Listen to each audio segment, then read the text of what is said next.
Hai. Beneran nggak? Oh ya beneran. Bener.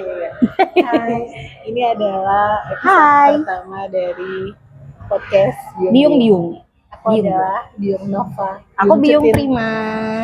Hai, salam kenal ya. Episode pertama ini apa, Prima?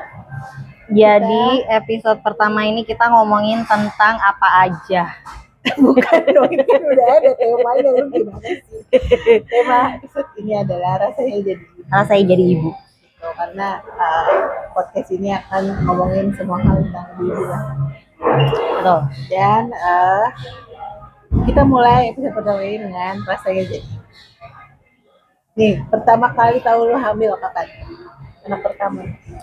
Pertama kali tahu hamil itu adalah ketika aku nggak haid ya, pasti ya. terus ternyata itu udah. Ini tahun berapa? Gue lupa lagi 2000 berapa sih? Gimana sih? 13 ya? Gue nikah kapan ya? 2013 kayaknya. 2013. Lu nikahnya 2013? Iya betul. Terus langsung bunting. Enggak dong, dari nikah lu berapa bulan nggak haid? Iya itu sebulan. Tapi menurut gue ya Lu langsung ya. Lu nikah bulan apa? Agustus. Jangan sampai lupa ya. Agustus. September nggak haid tuh. Iya betul. September Oktober baru lu tes pack. Yes. Okay. Iya. Terus langsung garis 2 nggak? Iya betul, langsung garis 2, nggak samar. Terus kemudian kita ke bidan.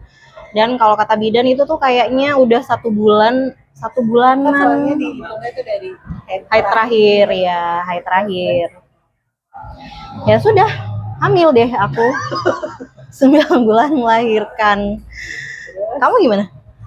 Gue dulu nikah 2017 September Oktober tuh haid. Pas lagi nikah itu gue haid sebenarnya. Oke.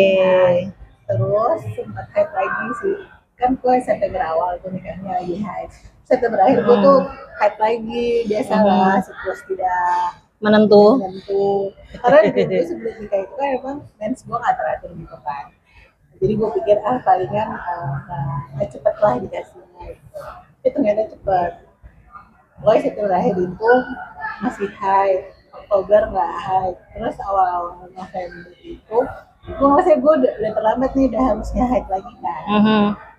Tapi gue tes pack itu sampai 3 kali ya udah kayak. Karena awalnya tuh masih garis 1 masih negatif. Terus coba lagi hari 2 hari kemudian. Akhirnya percobaan ketiga baru mulai kelihatan tuh samar-samar. Karena gue mikirnya gini, kayaknya gue hamil deh, tapi gue belum hamil. Maksudnya dari si kimiawi di badan itu okay. Belum menunjukkan bahwa ada hormon gue hamil itu. Oke. Tapi akhirnya hamil juga sih. Udah deh hamil sekitar November. Lu mual-mual gak? Gue gak mual-mual ya, tapi gue tuh sebenarnya bingung loh. Bingung karena bingung orang-orang tuh kan pada bilang kalau hamil tuh amazing gitu-gitu ya. Gue tidak merasakan. Tapi lu merasakan apa? Pas pertama bang. Gue takut. Kehamilan pertama. Iya benar-benar. Gue takut mati. Karena ya takut gue yang mati. Wah, gue sungguh tidak maternal insting banget. Bisa diedit nggak nanti? Diedit tolong. Gue tidak ada maternal instingnya banget tuh. Jadi gue takut kalau kan proses melahirkan kan susah. Gue takut pas nanti melahirkan lu mati gitu. Iya betul. Enggak, jadi benar-benar. Jadi gue lebih memikirkan tentang hal terburuk. Segala situasi gue pasti memikirkan hal terburuknya aja deh. Lo gimana? Gue sih seneng sih waktu itu. Karena kan gue alasan gue mau kawin kan gak pengen punya anak. Jadi, waktu itu lo umur berapa nikah? 29. Oke. Tapi emang lo? Karena memang tujuan utama gue untuk menikah adalah untuk punya anak kan. Iya. Saat dedikasi ya gue happy. Tapi emang lu, maksudnya emang dari dulu tuh punya keinginan untuk berkeluarga, punya anak. Oh, oke. Tapi Gua nggak ada kayak gitu. Gua nggak ada. itu Gua nanti kita bahas oh iya. Iya. Bener. Pokoknya kan gue lumayan agak telat lah ya. Gue 9 tahun baru nikah. Ini tuh sebelum itu ada masa-masa gue kayak, gue kayak kalau nggak nikah ya udah nggak apa-apa, gue punya keponakan aja kayak gitu. Oke, udah agak pasrah juga. Tapi keluarga lo nggak nge-push lo gitu. Oke. Terus udah, apalagi hamil ya, itu kan hamil happy. Cuman kan katanya, gue sempat mual-mual juga tapi bukan yang parah gitu loh. Kan lo juga sempet kayak itu kan ke Jepang ya, baby moon itu kan. Baby moon. Itu pas waktu kamu kehamilan bulan 5 bulan. Tapi itu tuh emang udah direncanain jauh sebelum hamil gitu loh. Jadi beli tiketnya pun sebelum hamil. Oke. Jadi emang kalian merencanakan pas nanti nih 5 bulan setelah 4 bulanan berarti kita berangkat ya gitu. Iya. Oke. Pokoknya nikah nggak langsung honeymoon memang, nanti aja gitu. Sebenarnya Oh, honeymoonnya tuh pas waktu nanti baby moon ini. Faktor tiket murah aja sih. Iya, lu dapet tiket murah. Lumayan sih, waktu itu 7 juta berdua. Pulang pergi. Iya, kayak gitu. Iya, lumayan. Nah, udah. Kemana aja kalian? Jepang. Kenapa jadi ngomongin baby? Ya kan nggak apa-apa ya. Ya nggak apa-apa sih. Kan nggak, kita fokus. Iya, betul menjadi ibu. Udah hamil terus, tapi yang agak gue sesali dari kehamilan gue adalah gue kurang aktif. Jadi karena gue kurang aktif olahraga, yoga gitu-gitu, terus latihan yang supaya jalan akhirnya lancar, itu gue kurang, waktu juga memang kurang. Jadi akhirnya walaupun sudah pembukaan satu dua nggak naik habis itu akhirnya gue sesar. Lu sesar apa dong? Gue sesar. Oh, lo nggak diinduksi dulu ya? Gue induksi 24 jam yang wah itu susah. ya Allah, itu iya bener, itu kan sakit ya katanya ya. Lu emang nggak diinduksi? Gue nggak diinduksi. Jadi rasanya mules, tapi lu sempat mules nggak? Gue mules, gue sempat sampai pembukaan 2 aja menurut gue udah mau mati. Iya, apalagi pembukaan yang lainnya. Iya, kalau orang-orang nggak tahu rasanya mules melahirin itu kayak lu sakit perut mens tapi 10 kali lipat. Iya betul. Iya, emang kayak gitu. Bahkan gue dari meja operasi aja gue masih ngerasain mules, tapi kagak keluar. Ini bukan bermaksud untuk menakut-nakuti ya, tapi emang begitu. Cuman pengen kasih tahu aja. Emang begitu. Itu lo anak pertama, anak kedua? Anak kedua masih masih takut mati juga masih. Sumpah gue nggak ada gue aja. Gue tuh ke dokter tuh selalu gue bilang gini, dok, pokoknya saya mau melahirkan yang tidak sakit. karena endurance untuk gue menahan sakit itu sangat kecil banget. Berarti lu sesarnya direncanakan? Iya benar, gue sesarnya direncanakan, betul. Jadi bukan karena gue memang minus 9 tapi gue memang udah bilang ke dokter pokoknya yang paling kecil, paling minimal untuk sakitnya. Tapi ternyata sakit juga, coy. Sakit gak sih? Sakit lah, bisa, apalagi bisa operasi itu. Lo tau gak sih yang pas kita baru belajar jalan kan jalannya masih iya betul. Udah gitu banyak kalau misalnya bersin apa batuk gitu. Iya betul. Allah. Benar. Jadi gue maternal insting lo tuh berarti pas waktu anak lo ada di kandungan lo ini ya sih, pas waktu anak lo di kandungan tuh lo, ngajak ngobrol terus dengerin lagu-lagu klasik. Males sih gue, lebih ke males. Iya bener, gue juga males sih, betul. Terus zaman dulu tuh ada aplikasi, lo download nggak aplikasi yang udah berapa week, sudah segede apa? Itu gue nggak download. Bahkan buku kelahiran aja gue udah lupa, hilang, termasuk USG 4 dimensi lo masih di ini nggak? Ada, cuman gue nggak tahu sih di mana. Sama itu mah jawaban gue juga. Kayaknya ada di lain apa harusnya ada sih. Gitu. Terus udah akhirnya kita melahirkan. Angkasa ini ya nggak sempat masuk ke picu gitu. Alhamdulillah ya dengan sehat walafiat. Cuman malam pertama itu dia nggak langsung dibawa ke kamar gue, katanya anaknya masih kedinginan. Emang iya? Kalau sekarang enggak deh kayaknya. Kalau sekarang tuh langsung ya. Ya, karena gue, nah, lu habis operasi tidur nggak? Gue nggak bisa tidur kok. Gue habis operasi tidur. Gue, yang anak gue yang pertama, gue nggak bisa tidur karena anak gue masuk ke NICU. Oh, si Raina karena katanya dia kemasukan air ketuban, jadi harus dikeluarin. Jadi gue, nah baru di situ tuh maternal insting gue baru ada tuh. Gue merasa, aduh kenapa anak gue gini gitu. Terus yang kedua, anak gue yang kedua, gue nggak bisa tidur karena sakit semua coy badan gue. Ini dua-duanya berarti sesar ya? Iya, dua-duanya sesar. 3. Sakit semua. Ternyata sesar juga sakit loh. Monoro sesar sakit. Iya, jadi mendingan enggak. Kata orang yang normal penyembuhannya lebih cepat, tapi kita nggak tahu. Iya, betul. Katanya, kata siapa itu ya? Ina normal ya? Kayaknya pada umumnya gitu ya, in general gitu. Kalau yang lahiran normal tuh pemulihannya lebih cepat. Cuman katanya kan ada juga yang digunting lah, dijahit lah, tapi kan juga nyes-nyesan lah di bawah. Gue tuh ingat satu teman kita, si Eboy, yang dia tuh ngelahirin, tapi sebelumnya dia sempat diinduksi dan normal dulu sampai bukaan 10, ujung-ujungnya sesar juga. Kayak double kill. Iya, double kill.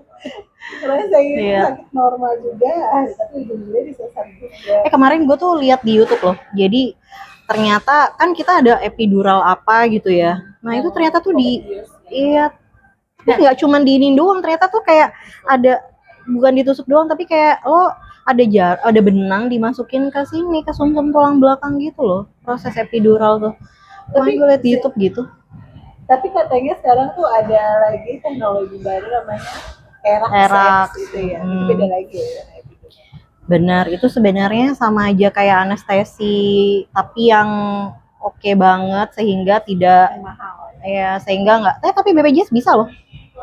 ERAX bisa kan ya? Bisa. Kayak gitu. Bisa lagi. Melahirkan. Langsung keluar? Enggak. Lo? Berapa hari? Gue keluar sih, cuma yang dikit banget.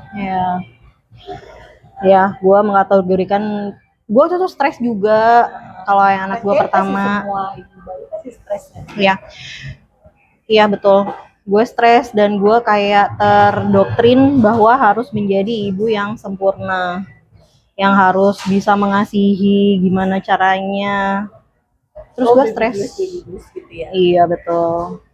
Stresnya sampai sekarang deh. Iya sih, kalau stres mah kayaknya sampai tua gitu. Bener. Ternyata setelah anak kita mengalami usia pra-remaja, sekolah, stresnya ke bawah juga. Masih anak betul, bayi. Anak bayi ya, gua anak kan, bayi. Asli gue sih kuliah langsung, cuman masih sedikit kan. Terus yang strugglingnya itu ininya DBF-nya, direct breastfeeding. Oh iya. Kayaknya anak gue sebulan tuh baru bisa nemplok bener-bener minum dari payudara langsung. Nah, terus tapi akhirnya kan nggak eksklusif banget aslinya. Berapa bulan si Angkasa? Si Angkasa itu tuh umur 5 bulan udah MPASI. Nah, di umur dia yang ke-7 bulan dia udah campur support, tapi masih sama ASI. Jadi ASI plus support plus MPASI gitu. Karena waktu itu kan kerja juga kan. Udah, terus tapi dia gua menyapih dia sampai umur dia 1,5 tahun. Kalau lu menyapih umur 2 tahun sih. Gua 2 tahun. Tapi ya sama kayak Angkasa sih, gue bahkan dari umur si Raina, si kakak 3 bulan tuh gue udah campur sufor deh. 3 bulan, iya benar, 3 bulan tuh campur sufor. Lo sempet ini nggak, mastitis nggak? Sempet. Pokoknya tuh bengkak kan, bengkak tapi nggak sampai keluar nanah gitu lah. Enggak, cuma dikasih obat dong sih, kasih antibiotik, kasih. Oh nggak, ke itu nggak, ke laktasi, ahli laktasi yang di ini nggak? Sama ke dokter itu doang. Dipijet-pijet gini nggak? Enggak. Oh, ini sama di situ. Gue sampai pijet-pijet terus dikeluarin, sakit banget ya. Bener, sakit banget itu sampai yang ini baskom, terus payudara lo tuh dipijat biar Bocor. iya Tapi sapi gua di kayak sapi. pernah kayak beberapa kali kayak mampet gitu kan. Jadi kayak ya udah dipijit sendiri apa segala macam. Cuma yang parah banget ya cuma pernah sekali itu kayak di pompa juga nggak ngaruh banyak, terus bener keras banget kan, akhirnya lu cuma dikasih obat udah. Tapi kan gua 2 tahun setelah gua menyakit, gua kan sempet sakit juga tuh yang payudara gua tiba-tiba bengkak dan keluar nanah katanya.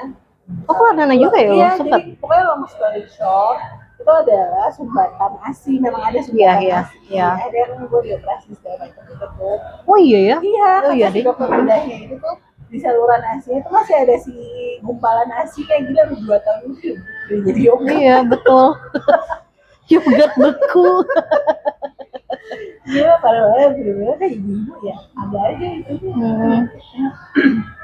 Terus baby blues paling parah ngalamin yang baby blues yang paling parahnya apa? Gue tuh inget ya pokoknya karena itu tadi ya terdoktrin sama gue harus jadi ibu sempurna, harus bisa mengasihi. Gue tuh sampai bilang sama laki gue kayaknya kalau misalnya aku nggak bisa ngasih ASI eksklusif aku mau resign aja deh. Laki gue tidak setuju karena memang karena buat kita tuh sekarang tuh kerja tuh jadi kayak hiburan gak sih? Selain nyari duit ya, maksudnya ya hiburan gitu, kita ketemu orang. Buat orang ekstrovert kayak gue kita. Tapi iya sih, karena saat lo jadi ibu kan dunia lo jadi kayak ya sesempit itu. Iya, jadi nggak sempit ya, namanya apa ya? Berubah kayak bukan 180 derajat juga ya, jadi kayak yang tadinya lo adalah prima, sekarang lo adalah ibu dari ya betul. Prioritas itu secara insting itu pasti kayak berubah gak sih? Betul. Kayak apapun yang lo lakukan itu pasti kepikiran anak lo gitu. Iya betul. Kerja, kepikiran anak lo gitu. Lo mau mandi aja, anak lo siapa yang jagain? Iya gitu, benar. Gitu kan. Ya masa batita balita. Oh dulu dibantu sama laki lo? Dibantu apa? Ya dia cukup bantu lah apa? Dulu kan belum bisa BBF langsung tuh, terus dia suapin atau kasih don, terus cuci-cuciin perabotan, susu, dan di pampers. Dibantu sama waktu itu nyokap lo udah tua banget kan ya Cut? Enggak, zaman si angkasa bayi itu nyokap gue masih lincah. Gak lincah juga sih, tapi masih kuat.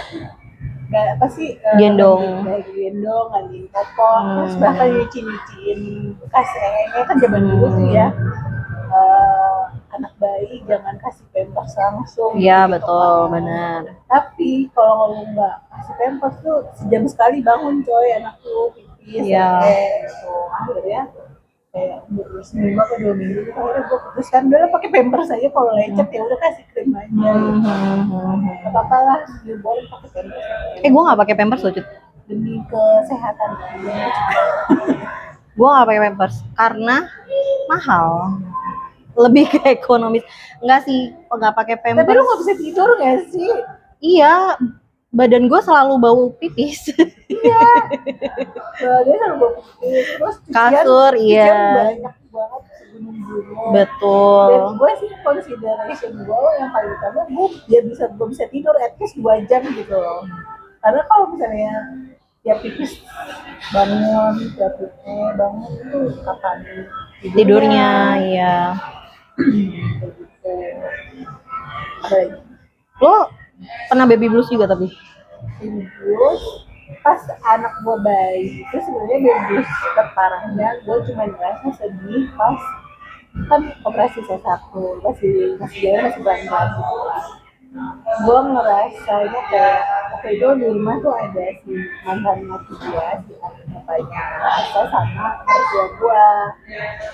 Mereka pada asik main handphone, sedangkan gue tuh ngeliat rumah berantakan. Oh iya. Terus pintu ngeres gitu, nggak ada yang nyapu. Iya. Terus gue nyapu akhirnya, tapi ada gue dengan berlinang air mata. Bukannya kamu punya pembantu kan? Enggak, waktu awal-awal tuh nggak ada ya. Tapi kayaknya gue baru punya pembantu anak gue umur sebulan kayak gitu. Cuman itu tuh ternyata ya udah segitu aja. Nah yang lebih parahnya gue itu kan pas di angkasa 1,5 tahun yang gue cerita ke lu, gue sampai ke psikolog gitu. Iya. Ya itu kalau anaknya udah agak gede itu katanya namanya postpartum depression. Cuman waktu itu kalau pas gue ke psikolog, dibilang itu masih yang tahap mid lah, yang parah-parah banget. Untungnya gue sadar ya langsung. Kalau gue butuh bantuan, jadi ya bisa tertangani. Capek nggak sih? Capek, sampai sekarang capek. Sampai sekarang capek ya, betul.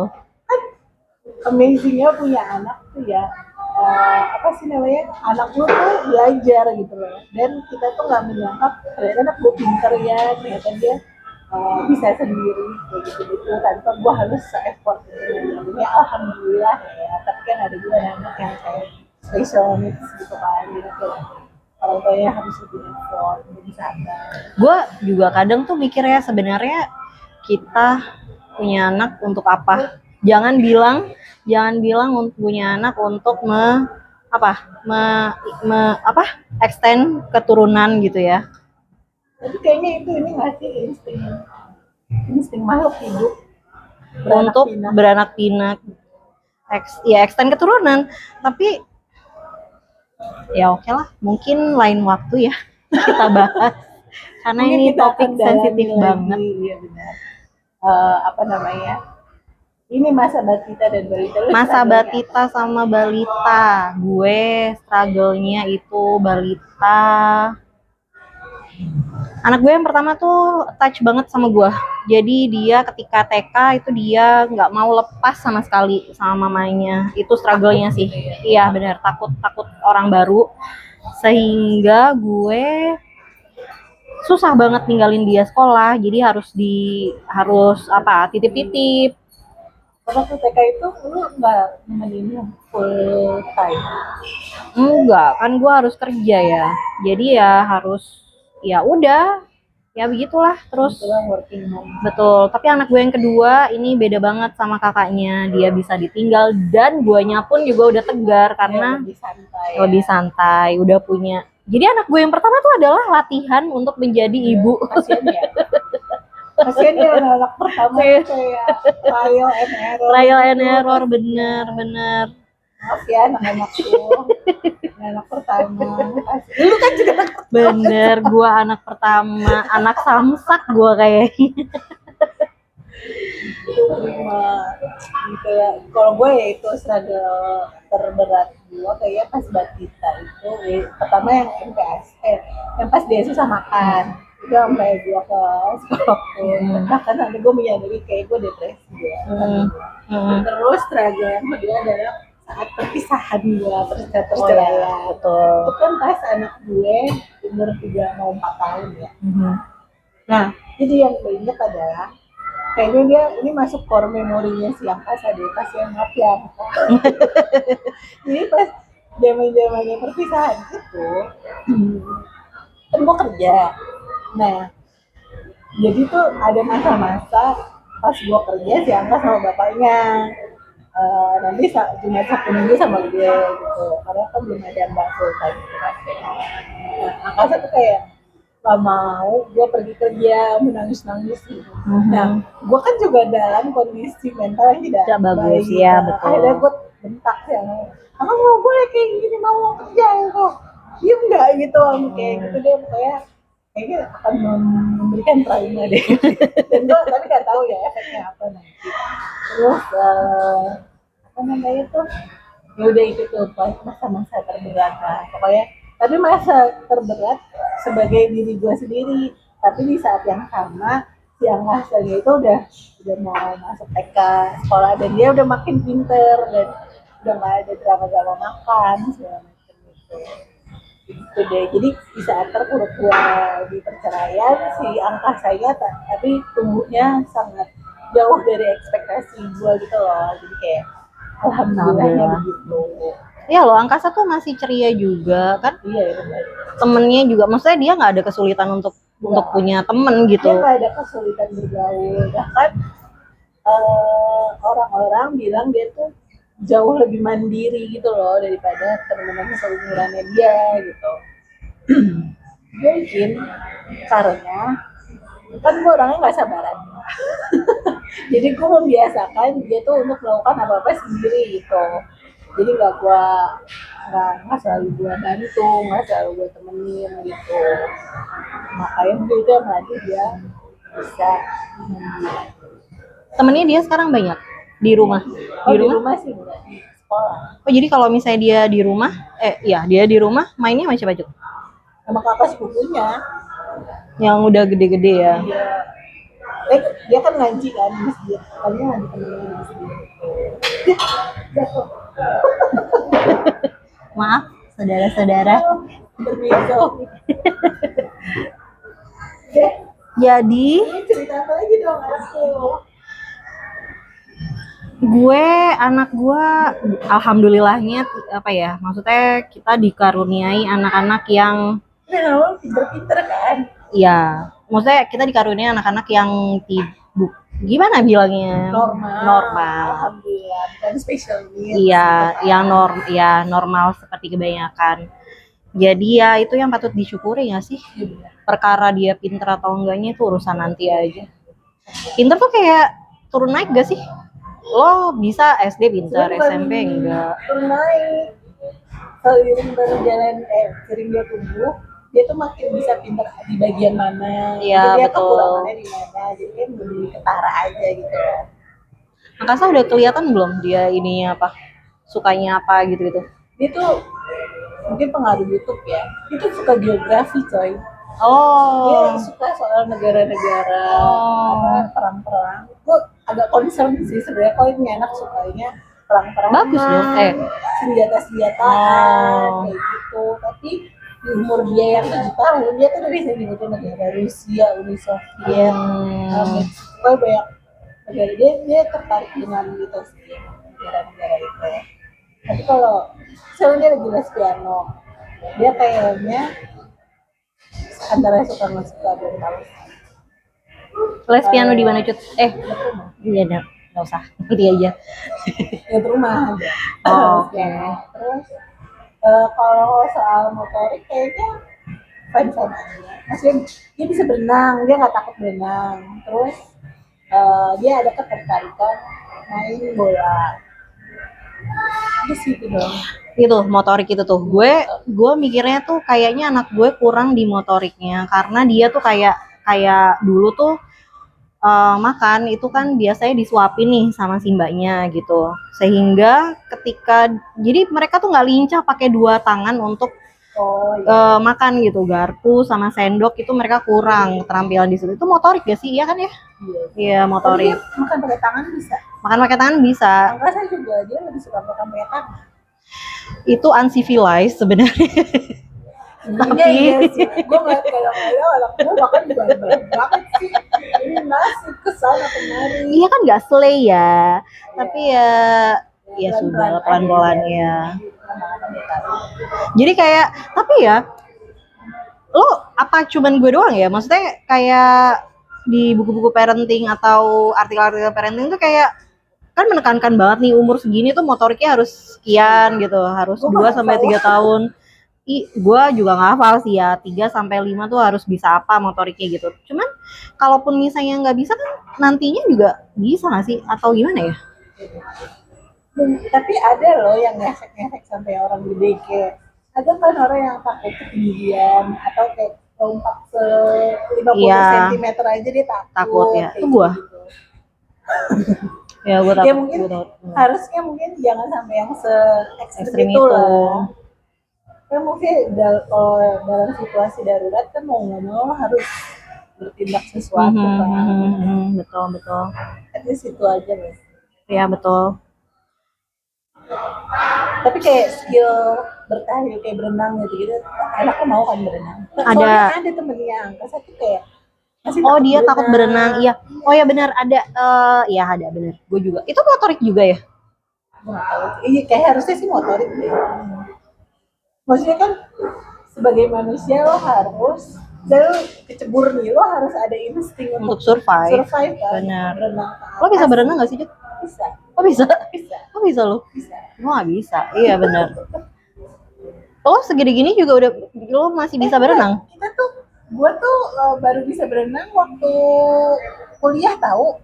Lu ingat gak sih kita pernah berenang di asrama itu? Apa lu gak ikut ya? Gue nggak ikut. Gue nggak sama ikut. Mira, sama Ayu. Gue ikutnya tuh yang Samsung pas. gue ikutnya itu si siapa namanya, yang kita ke Pamulang tempatnya si Mine. Itu ini di Ocean Park SD. Iya, Pamulang. Pamulang rumahnya Mine. Terus itu di mana? Ke Serpong. Oh iya BSD. Tapi itu lo udah bisa berenang. Tapi skill berenang gue biasa pas udah gede. Oke. Tapi gue sempet yang ikut free dive gitu kan. Oh iya, sebelum lo nikah ya? Iya betul. Gue takut. Berarti gue motoriknya nggak oke ya. Tapi emang gue motoriknya nggak oke. Jadi kayak misalnya ada bola kesini, gue nggak bisa nangkep. Oh iya itu nggak bisa. Nah itu kan life skill juga nggak sih, kayak menangkap sesuatu. Iya bener, itu gue nggak bisa. Harus biasa deh. Sekarang Angkasa sekolahnya gimana? Sekolahnya kenapa? Oke aja. Karena baru kelas 1 SD kan nggak yang.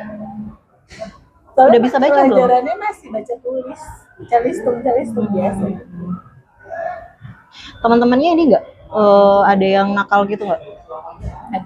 Ada. Nakalnya gimana? Nakalnya yang jahil, iseng gitu. Mukul. Oh mukul juga. Anak cowok tuh menurut tuh lebih ini gak sih? Lebih yang barbar gitu gak sih? Teman-temannya. Tapi ya ada teori, gue pernah baca si anak-anak yang suka kekerasan fisik itu, ada anak-anak yang katanya sampai cinta physical touch-nya kurang. Jadi tuh kurang dipeluk, kurang dicium kayak gitu. Anak gue itu dia, jadi ada satu temennya tuh yang nakal nih. Terus anak gue tuh ya kan aksi dan reaksi ya. Jadi dia bereaksi juga. Sehingga kemudian kita ngajarin, sekali dipukul kamu menghindar. 2 kali dipukul kamu peringatkan, gue nggak suka gitu. 3 kali dipukul kamu ke guru. 4 kali dipukul nih masih nggak ini, kamu pukul balik. Nah, cuman jadinya kadang tuh anak gue nggak bisa ngebedain. Jadi menurut dia, gue udah 3 kali nih, udah pokoknya gue pukul langsung gitu. Gitu. Agresif sih. Jadi tapi si anak lo ada temennya yang kekerasan fisik ya? Iya. Iya, sekarang kita banyak banget ya. Iya benar. Belum lagi yang si Angkasa kayaknya entah dia ngeliat, entah dia dipalak ya sama kakak kelasnya. Dia tiba-tiba sini minta duit lo gitu, minta duit jajan lo, kayaknya dipalak gitu ya. Terus sama siapa? Kayaknya sama kakak kelasnya gitu, entah kelas 4, 5, 6 gitu ya, pokoknya udah gede-gede. Terus lo taunya? Si Angkasa cerita, jadi kayak, tapi gua nggak tahu itu dia ngeliat atau dia yang lihat, sedangkan Angkasa belum gua kasih jajannya. Terus ya udah akhirnya gue ajarin, balasnya ngeledekin aja. Kamu nggak dikasih duit sama mama kamu gitu aja. Tapi katanya itu adalah cara paling ampuh sih dibandingkan cara gue ya kayaknya ya. Cara gue kan ngelawan, ya udah gue langsung lawan. Jadi kayak an eye for an eye gitu. Nggak tahu lah gue juga. Itu kan hanya teori ya. Tapi kan emang jadi ibu tuh kan emang nggak ada baik bener salah. Iya, ada ini cuma teori doang ya. Betul, kayak misalnya kita implementasikan dengan baik. Kayak gue implementasikan gentle parentingnya orang-orang barat nggak bisa juga, udah telat gue. Stres yang ada kita udah. Tapi gue kan gak pengen gentle parenting, walaupun kalau gue nih ya 2 kali ngomong 3 kali udah nada gue udah tinggi gitu. Untungnya pas nada gue udah tinggi, anak gue langsung ngerjain, jadi nggak sampai yang kayak gimana banget. Betul. Belum cut. Karena si Ranu ini struggle baru umur 7 tahun. Bener ya? Karena si Ranu nih dia sekarang udah mulai membantah. Ranu ayo, si adenya Ranu ayo mandi, nggak mau. Jadi harus 3 kali dulu negosiasi, ya udah 5 menit dulu. Padahal dulu kalau sama kakaknya nggak kayak gitu. Kalau gue nggak negosiasi, mandi nggak gitu. Mau dikerjain kan. Dia saya ngedumel tuh, nanti udah dibelain berapa kali ya, terus mau mandi atau mama langsung diancam. Iya, tapi nggak boleh ya. Kalau nggak mandi nggak boleh tidur di kamar mama. Itu namanya Asian Tiger Mom culture ya. Ya, maaf ya. karena yang efektif itu. Soalnya capek lah sih lo ngomongnya 3 kali. Bener. Kadang gue melakukan negosiasi, kadang gue juga enggak sih. Karena tergantung sama mood gak sih? Kalau misalnya lagi capek ya sabar. Gimana? Tapi ya. Lu nyubit atau apa kalau udah di tahap apa? Gua nggak nyubit sih, tapi gue pakai otaknya nih. Tapi aku gak nyubit ya, tapi aku cuma bilang pakai otak. Karena sebenarnya salah sih gue nyubit. Karena dia kan devs diingkit kan. Itu si Angkasa pernah diajarin jangan buang lidah sembarangan kalau lagi ngosen atau itu dia buang lidah sembarangan. Terus kayak main lidah yang jorok-jorok gitu loh. Iya. Udah dibilain 2 kali. Terus dikerjain lagi gue cubit kan. Cuma nggak teriak, cuma cubit. Udah ngomong berapa kali. Gitu deh. Iya betul. Ya udah lah ya pokoknya ajarilah anakmu sebelum orang lain belajar. Iya itu prinsipnya nyokap gue kayak gitu tuh dulu sama bokap gue. Seperti itu. Gue sama anak-anak lain ya. Kalau misalnya di atau gue nggak ragu-ragu untuk menegur mereka. Bahkan gue megangin kalau misalnya mereka udah apa sih kayak mukul-mukul. Mukul? Iya kan ada anak kecil yang suka mukul-mukul gitu. Di tempat lo? Iya, bahkan di playground aja gue pernah megangin anak kecil karena itu anak violence gitu. Dan padahal mamanya ada? Gak tahu di mana mamanya. Emang kadang-kadang tuh anak orang lain. Karena gue kirain, maksudnya gini ya. Jadi gue itu kan berada di lingkungan dimana rata-rata sebagian besar itu yang padat penduduk lah pokoknya. Ya. Sementara kalau misalnya Cutin lingkungannya tuh kan bukan padat penduduk gitu. Dia adalah lingkungan yang oke. Gue lingkungan padat penduduk. Gue pikir itu cuma ada di gue doang nih, orang anak-anak yang mukul, maksudnya yang violent behavior gitu. Anak-anak yang kurang perhatian. Kayak lu pernah lihat ya sekolah anak yang di playground cuma sama susternya. Ini suster mau setegas apa sih? Dan itu tetap mukul juga? Iya, ada aja. Enggak, bahkan ada anak yang dijagain bapak ininya, tapi mungkin si bapak ininya tuh meleng gitu ya? Meleng atau dia memang nggak menekankan kalau mukul itu tuh nggak baik atau gimana, lo gue nggak ngerti. Pokoknya ada kan anak kecil kayak tapi gitu. Lo tegur gak ke bapaknya, Pak ini anak bapak? Nggak tahu bapaknya di mana. Bahkan udah gue pegangin aja tuh anak, bapaknya nggak dateng gitu, entah di mana bapaknya. Gue waktu itu pernah loh, jadi gue karena gue saking udah fed up-nya ya, terus gue bilang nih sama guru, dan gurunya udah memperbolehkan gue untuk nelpon ke orang tuanya anak gue sama anaknya dia tuh saling berantem lah gitu ya, sampai ada kekerasan fisik gitu, mereka berdua gitu ya. Lalu kemudian untungnya ibunya mengerti bahwa ya sudah salah, tapi ya sama sih. Tapi anaknya tetap nggak ada perbaikan, yang nggak ngerti ya gimana ya. Karena sekarang tuh kayak behavior kayak gitu tuh, itu pengaruhnya si gentle parenting juga nggak sih? Kayak yang orang tua nggak tegas gitu. Kecil di sekitaran gue kayak ponakan-ponakan gue tuh nggak ada yang kekerasan fisik. Iya betul. Ada yang bandel fisik gitu loh, ngedorong apa. Jadi gue nggak relate. Ini ada dong. Ya tahu lah ya, coba ibu-ibu di luar sana tolong ajarin anaknya. Jangan merugikan orang lain. Benar. Terus ini school era. Anak lo SD ya? Si Raina kelas 6 ya?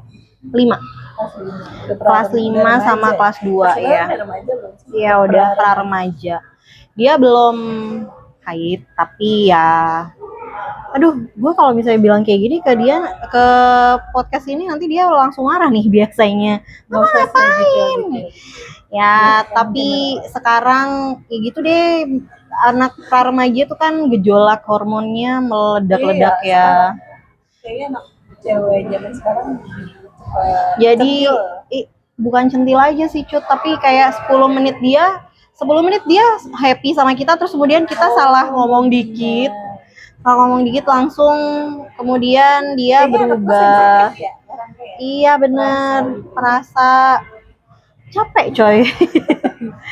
Masih lama coy. Masih lama, itu masih pra remaja, belum remajanya. Belum dewasa awal. Bener. Udah gitu kalau misalnya ya mereka udah begitu ya. Jadi kalau misalnya dikasih tahu yang menurut kita benar tapi mereka udah mulai membantah, udah yang enggak mah kayak gini. Gua yang lebih lama hidupnya daripada elu. Tapi nggak bisa juga kita bilang kayak gitu karena nanti malah anak jadi jauh. Tapi gue pernah nih, kayak mungkin cara gue salah, tapi ini cara gue ya. Kan anak ponakan gue yang masuk SMP, dia tuh kayaknya baru tahu arti kata boti. Nah, kayaknya definisi boti kepala dia cowok kemayu lah ya. Terus dia ngomong gini, apa kamu kayak boti deh, kayak boti gitu. Terus gue tegur, gak semua orang suka ya bilangin boti, kamu nggak boleh kayak gitu biar sama teman kamu, sama adik kamu, sama sepupu kamu gitu. Nah dia langsung diem tuh, dan dia kayaknya ngerti. Besok dia nggak pernah ngomongin boti lagi gitu. Tapi gue ngomongnya dengan nada tegas gitu loh. Mungkin semi marah gitu. Nah, gue nggak tahu nih apakah cara gue benar atau tidak, tapi menurut gue itu efektif gitu. Tapi kan tergantung masing-masing orang lagi kan. Kayak lu dengan si anak lo yang kemudian sensitif, itu cara komunikasi seperti apa? Sebenarnya caranya ya terserah masing-masing ya sih. Intinya tuh adalah gimana caranya kita bisa nyambung kan ke anak, cara komunikasinya itu kan. Dia pesannya tersampaikan kan. Kadang tuh emang pesannya tuh nggak tersampaikan gitu, karena kayak misalnya kita maunya itu misalnya ya, menurut gue dia pakai baju untuk pergi itu nggak cocok nih warnanya, tapi menurut dia tuh cocok. Nah pesan gue tuh nggak tersampaikan tuh. Jadi tapi pesan dia tuh gimana sih? Ya gitu deh. Jadi pesan gue tuh tidak tersampaikan, sementara pesannya dia ke gue juga nggak tersampaikan. Tidak bisa diterima sama. Iya betul. Jadi itu juga susah juga, itu kendala juga ya. Nah tapi kayak case gue yang tadi itu, yang masalah gue nggak tahu apakah pesan gue tersampaikan atau karena si ponakan gue cuma takut aja kalau gue agak-agak tegas gitu ngomong. Iya benar. Tapi kalau misalnya dia ngulang lagi ya. Tapi kalau misalnya maksud lo kalau misalnya pesannya sebenarnya nggak nyampe tapi dia cuma ngelihat lu marah, jadi dia stop. Tapi kalau misalnya si tanteku nggak ngelihat, aku bisa nih bilang kayak gitu maksud lo. Semoga saja tidak. Itu agak susah nggak sih emang?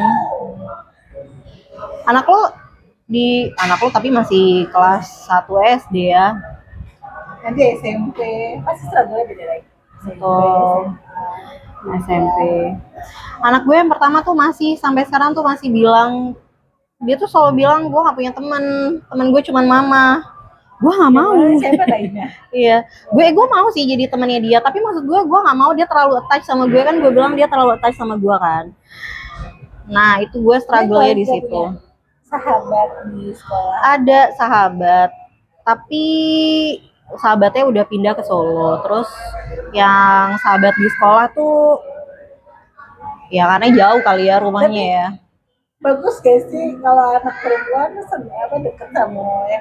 Gue sebenarnya kan dulu gue pengen punya anak dua, cewek cowok gitu kan. Tapi sekarang gue merasa gue takut punya anak cewek. Karena berantem sama lo. Iya. Oh betul. Biasanya kita kan ya. Iya. Suka berantem. Ya, tapi anyway kalaupun nanti nggak tahu sih kalau Gue nikah lagi nanti. dia tuh attach-nya tuh udah sampai ke tahap annoying sih kalau gue. Jadi kayak gue tuh pengen berdua sama berdua sama laki gue gitu. Dia tuh aku tuh maunya cuma sama mama. Dia sampai nangis-nangis, coy. Posesif. Iya, posesif. Kalau teorinya laki gue tuh adalah objeknya dia. Objeknya dia kayak mainan gitu loh. Pokoknya gue sama dia aja gitu. Tapi kalau gue nggak tahu juga Tapi sih. kan katanya ibu itu adalah tempat teraman anak itu loh. Iya betul. Setuju. Mau sampai kapan? Makanya gue tuh selalu bilang sama dia untuk kamu kalau kuliah kamu harus ngekos ya. Karena saking gue nggak maunya dia attach sama gue gitu. Gue pengennya dia tuh SMP, dia punya teman yang tidak yang baik lah ya, tapi yang nggak, biar dia tuh nggak sama gue terus. Kalau dunianya sama gue terus tuh juga nggak bagus juga sih. Bahasa nggak gitu. Cuman ini ya salah satu hal yang membuat hati gue terpenuh jadi gue adalah kayak anak lu gitu loh, selalu nyariin lo maunya sama lo. Si Angkasa pernah ya, dia kan agak-agak sensitif gitu ya kan. Dia nonton YouTube soal kucing yang terpisah dari ibunya. Terus pas saya nonton itu dia nangis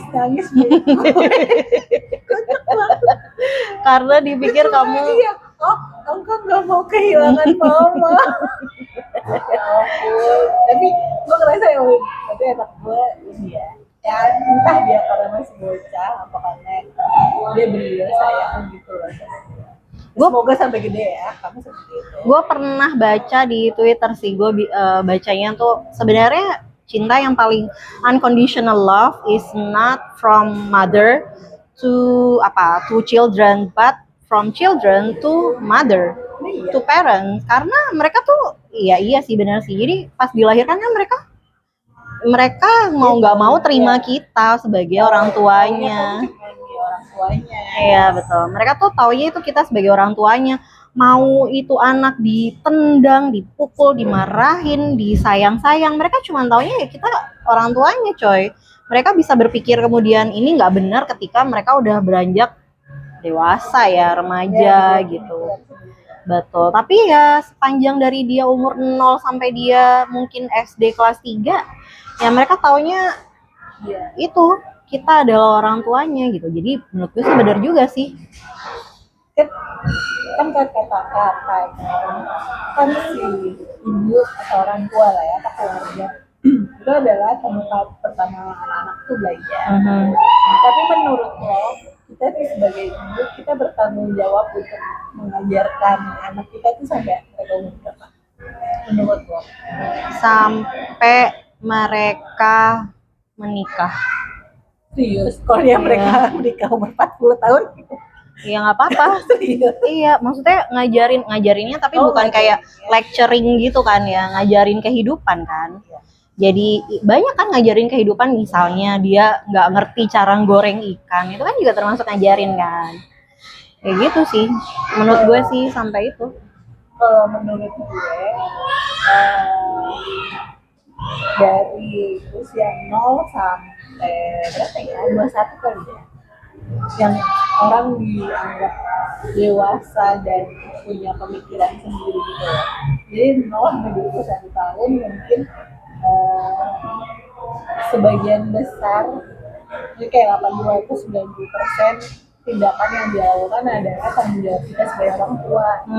Nah, di atas 21 mungkin ya nanti kalau yang udah lulus kuliah ya, adalah tanggung jawab mereka sendiri.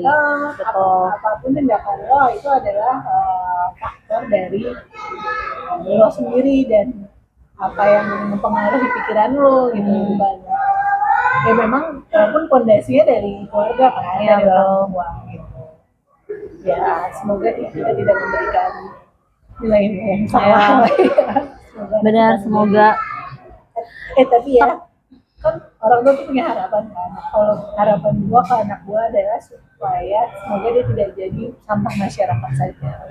Kalau dia jadi orang biasa ya udah nggak apa-apa. perkara dia mau jadi pinter atau enggak, ya udahlah sih, ya udahlah nggak sih. Dia nggak nyusahin orang. Iya, Elis, iya benar. Iya, betul. Itu juga harapan gue sih sebenarnya. Cuman laki gue tidak sepakat sih kalau tentang itu.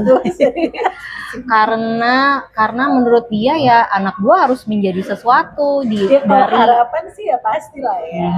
Cuma harapan bare minimum kali ya. At least dia bisa hidup dirinya sendiri dan keluarganya dan tidak menyusahkan keluarganya, betul.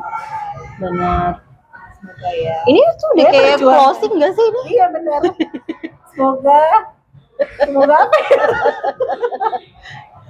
Karena itu karena sampai akhir hayat kita nanti kita udah jadi nenek-nenek, anak kita udah tua pun kita kan jadi ibu kan. Bagaimanapun kan ya insting seorang ibu itu pasti sayang sama anaknya pasti.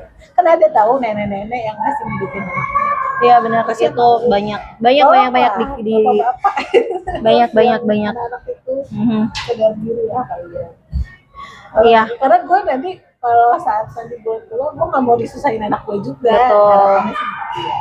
Dan tidak mau menyusahkan anak juga. Benar. Makanya dari itu kita harus punya tabungan. Maka dari itu podcastnya ada.